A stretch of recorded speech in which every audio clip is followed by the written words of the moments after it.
Eh, jadi link aksesnya itu seperti ini, sia.stikes.pandegtahusudah.ac.id. Kemudian nanti loginnya di sini. Saya jelaskan sedikit. Jadi loginnya itu pakai NIM atau nomor pokok mahasiswa masing-masing. Kemudian password defaultnya itu tahun lahir 4 angka, bulan lahir 2 angka, kemudian tanggal lahir 2 angka. Bisa dicoba masing-masing ya. Sebentar saya pinjam salah satu akun. Nah, setelah login, tampilannya akan seperti ini. Tampilan awal, jadi di sini ada beranda seperti ini tampilannya, ada kalender, ada capaian IPK, ada capaian SKS dan SKS yang seharusnya ditempuh seperti itu.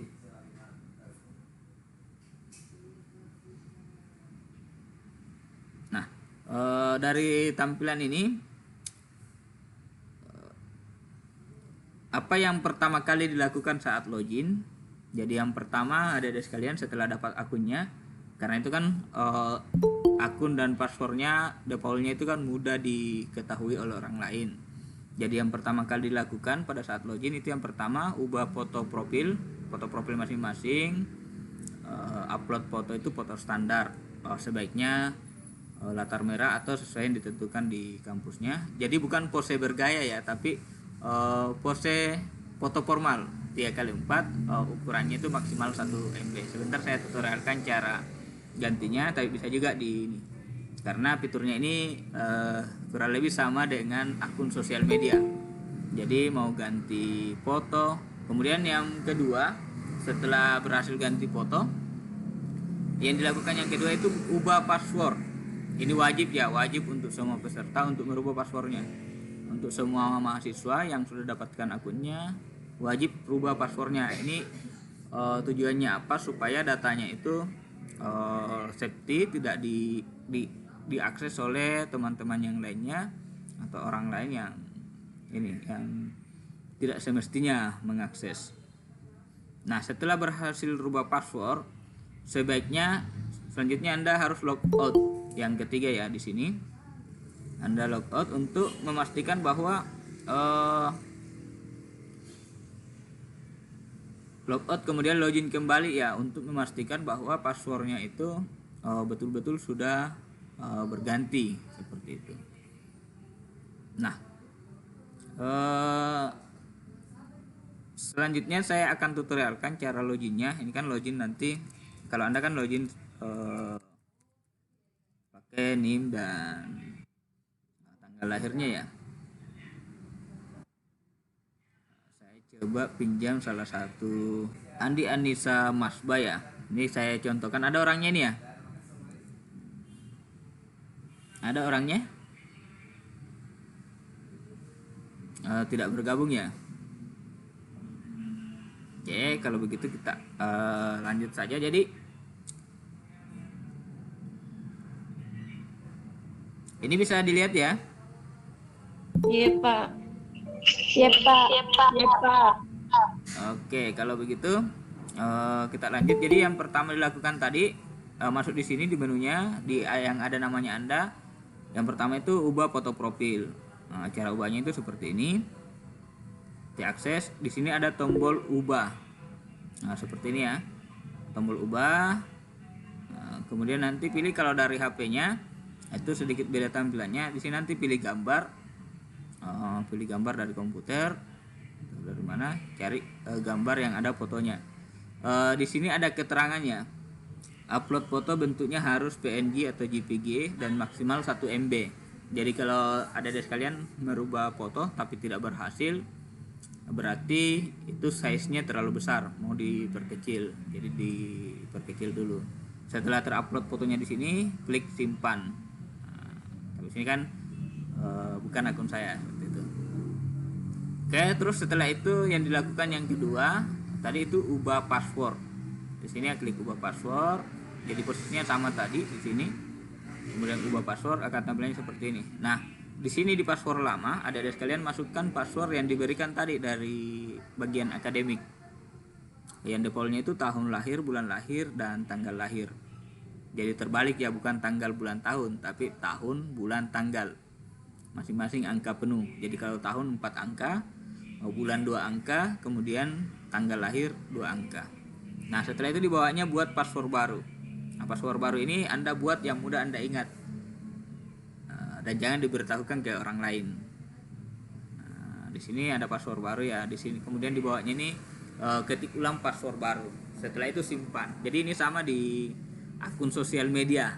Ada sekalian misalkan punya Instagram, mau ganti password, otomatis kan masukkan dulu password lamanya, baru buat password baru. Setelah itu klik simpan. Nah, setelah merubah password, pastikan Anda logout dulu. Keluar dari aplikasi, kemudian login kembali untuk memastikan bahwa passwordnya benar-benar sudah berubah dan sesuai dengan yang Anda tambahkan. Nah, terus bagaimana ketika passwordnya dilupa? Ya, kalau passwordnya dilupa, hubungi Pak Jailani, administrasi akademiknya ya, karena beliau yang bisa mereset password adik-adik sekalian. Nah, kalau direset itu akan kembali ke password default tadi, tahun, bulan, dan tanggal lahir, gitu passwordnya. Oke, itu ya untuk gambaran awal pada saat pertama kali login. Nah, kemudian selanjutnya di sini ada profil. Nah, di profil ini fungsinya apa? Profil ini untuk menampilkan identitas pribadi adik-adik sekalian. Nanti kalau sudah diganti fotonya, otomatis di sini fotonya ada. Nah, di sini adik-adik sekalian bisa melengkapi profilnya. Jadi dicek apakah semua identitasnya ini sudah ada, sudah sesuai atau belum. Seperti itu ya. Nah, di sini ini ada yang kurang. Di sini tidak ada email. Jadi ini sebaiknya ditambahkan email. Nah, jadi ini bisa diedit. Bisa diedit ya, caranya seperti ini, klik tombol ubah. Nah, kemudian keliru ya, tapi kalau tidak ada berarti tidak perlu diubah. Hanya ketika ada data yang keliru, misalkan nomor KTP-nya tadi salah, atau alamatnya salah, atau nomor HP-nya di sini berubah. Nah, itu bisa dilengkapi ulang, dimasukkan ulang datanya, kemudian disimpan. Nah, seperti itu. Kemudian selanjutnya di sini adik-adik sekalian bisa melihat kartu rencana studi, aktivitas kuliah. Kartu rencana studi ini berarti mata kuliah yang diprogramkan semester ini. Nah, ini untuk sementara baru ini yang kita uji coba kemarin diprogramkan. Nah, ini belum lengkap ya di sini. Kemudian ini ada aktivitas kuliah. Aktivitas kuliah ini rekaman. Misalkan ini semester ganjil kemarin, IPK-nya 3,80. Ini kelihatan semua di sini. Kemudian ringkasan hasil studi itu nilainya per semester. Jadi tidak perlu lagi datang ke kampus minta nilainya. Sudah bisa dilihat di akunnya masing-masing bahwa semester lalu mata kuliah ini saya dapat apa, mata kuliahnya dapat apa. Nah, seperti itu nanti tergambar di sini per semester ya. Nah, ini kan semester tingkat 1 semester 1 kemarin. Nah, sekarang ini kan tingkat 1 semester 2 ya. Nah, ini belum terisi penuh karena kan masih berproses. Sama juga ini kartu hasil studi. Kartu hasil studi ini menggambarkan per semesternya. Kalau ini ringkasan keseluruhan. Nah, seperti ini.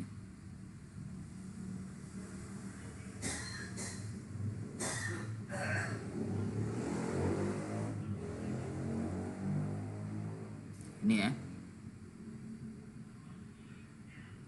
Oke, kemudian selanjutnya di sini ada tagihan dan pembayaran mahasiswa.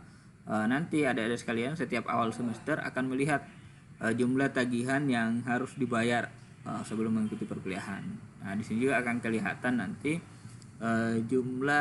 sejumlah uang yang sudah dibayarkan ke kampus. Jadi ketika ada miss data, misalkan sebenarnya sudah dibayar tapi dari administrasi belum lunaskan, itu bisa dikonfirmasi lebih awal.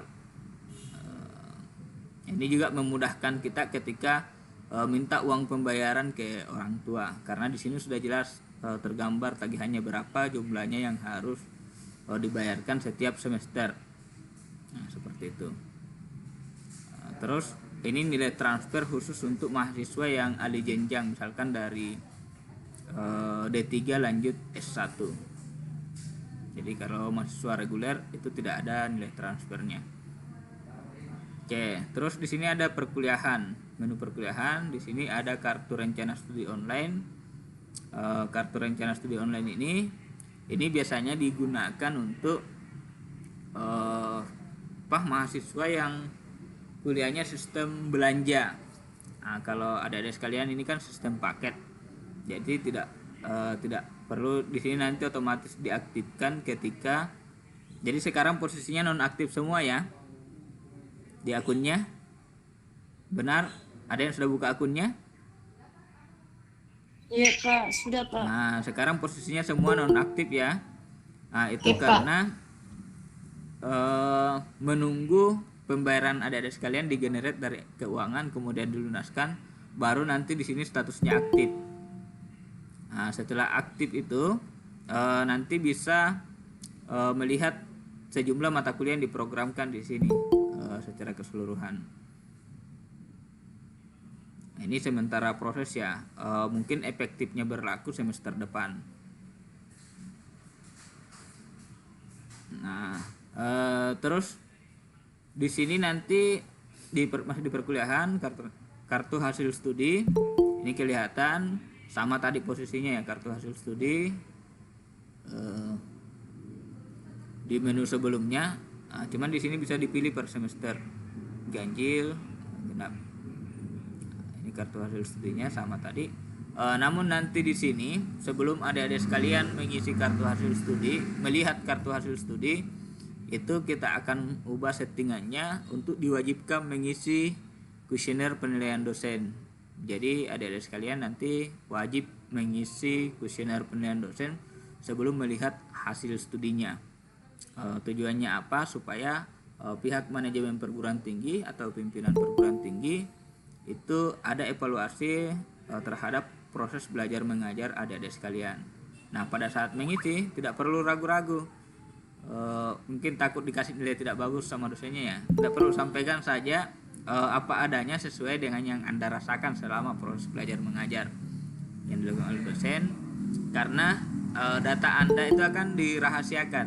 Jadi tidak perlu ragu-ragu mengisi, karena datanya tidak akan kelihatan dari sisi dosen maupun dari sisi pimpinan hanya melihat rekapan yang Anda isi. Identitas Anda tidak akan ketahuan ke sana. Oke, next ya, ini fiturnya. Kemudian selanjutnya setelah kartu hasil studi di sini ada jadwal perkuliahan ya. Ini akan menampilkan semua mata kuliah. Nah, seperti ini. Kita lihat yang semester lalu ya. Nah, itu nanti di sini akan kelihatan. Ini kan semester lalu masih manual ya, belum pakai sistem. Sini akan kelihatan nanti ada sekalian belajarnya di ruangan mana, hari apa, dan dari jam berapa sampai jam berapa selesainya. Di sini nanti akan lengkap. Di sini ketika betul-betul sudah full sistem informasi akademik digunakan. Nah, selanjutnya tadi kan ada permintaan mengisi kuesioner ya sebelum melihat nilai. Nantinya melihat KHS, di mana kita mengisinya itu ada di menu itu juga tadi, di menu perkuliahan, kemudian kuesioner penilaian dosen. Tapi ini juga masih kosong saat ini, belum bisa diisi. Ini ya, belum di. Selanjutnya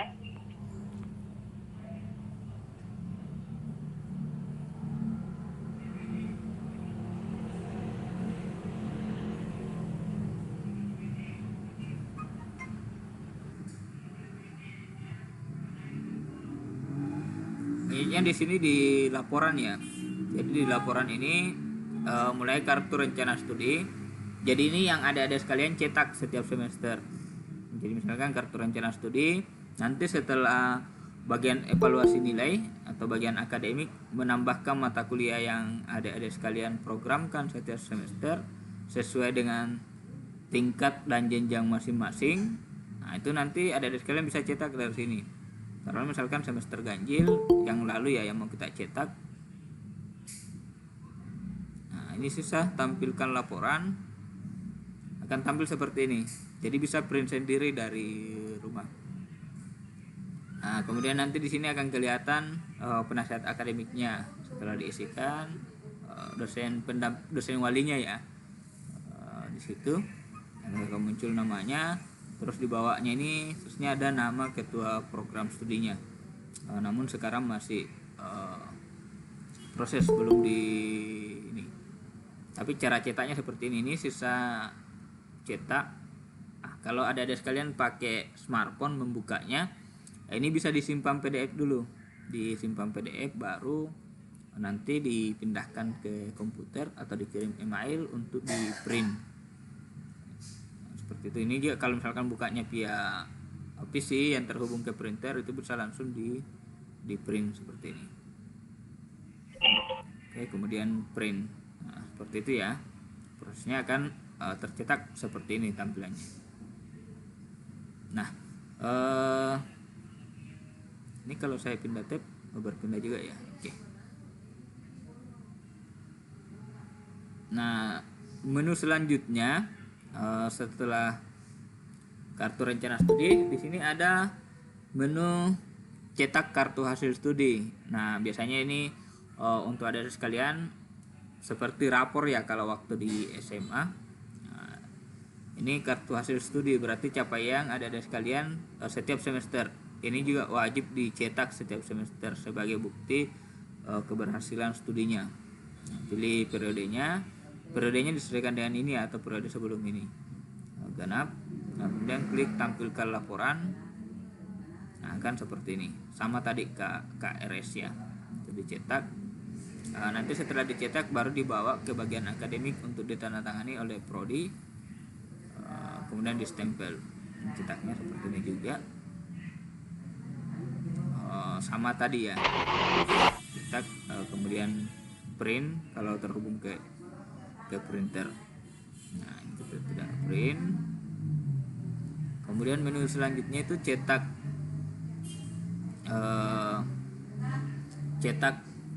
ringkasan hasil studi ini sama, cetak transkrip, kartu ujian, caranya sama semua cara cetaknya. Kemudian di menu selanjutnya di sini ada pembayaran, di sini ada pembayaran tagihan. Adik-adik sekalian, karena sistemnya ini kita belum host to host dengan bank, metodenya adik-adik sekalian lihat daftar tagihannya tadi di sini di profil. Kalau mau membayar di banknya, lihat daftar tagihannya, nanti setiap semester akan ditagihkan oleh bagian keuangan di sini tagihan dan pembayaran. Nah, setelah itu Anda ke bank yang ditunjuk. Kalau misalnya sudah ada nominal di sini ya, berapa yang harus dibayar untuk SPP-nya, karena ini kan setiap tingkatan beda-beda ya, setiap angkatan. Nah, itu setelah lihat nominalnya baru menuju ke bank yang ditunjuk oleh perguruan tinggi. Nah, itu mungkin adik-adik sekalian sudah tahu ya selama ini membayarnya di mana. Setelah adik-adik sekalian membayar, nanti di sini di pembayaran tagihan Anda pilih pembayaran manual. Nah, pembayaran manual di sini.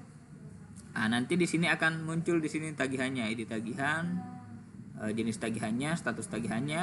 Nah, kemudian di sini ada aksi dicentang. Cuman ini belum muncul ya. Dicentang nanti itu di situ nanti ada upload bukti pembayarannya. Upload bukti pembayaran. Jadi nanti kalau di HP langsung dipoto saja bukti pembayarannya yang dari bank. Jadi tidak perlu lagi bawa ke kampus. Nah, seperti yang lalu-lalu ya, harus bawa lagi ke kampus, tapi nanti dilihat bagaimana kebijakannya, apakah tetap nanti di store manualnya atau cukup diupload saja. Nanti kita tunggu saja kebijakan dari bagian keuangan. Betul. Jadi kalau misalkan ada sekalian ini sementara libur semester ya, mau membayar, kan tidak mesti ke kampus untuk meminta berapa jumlah tagihannya. Bisa langsung lihat di akunnya. Sama juga misalkan teman-teman yang tugas belajar yang dari profesi misalkan, ambil profesi misalkan, yang dari tempat kerjanya diminta laporan kemajuan hasil belajarnya setiap semester. Nah, itu bisa cetak sendiri dari akun siakatnya. seperti itu. Baik, sampai di sini ada yang mau ditanyakan?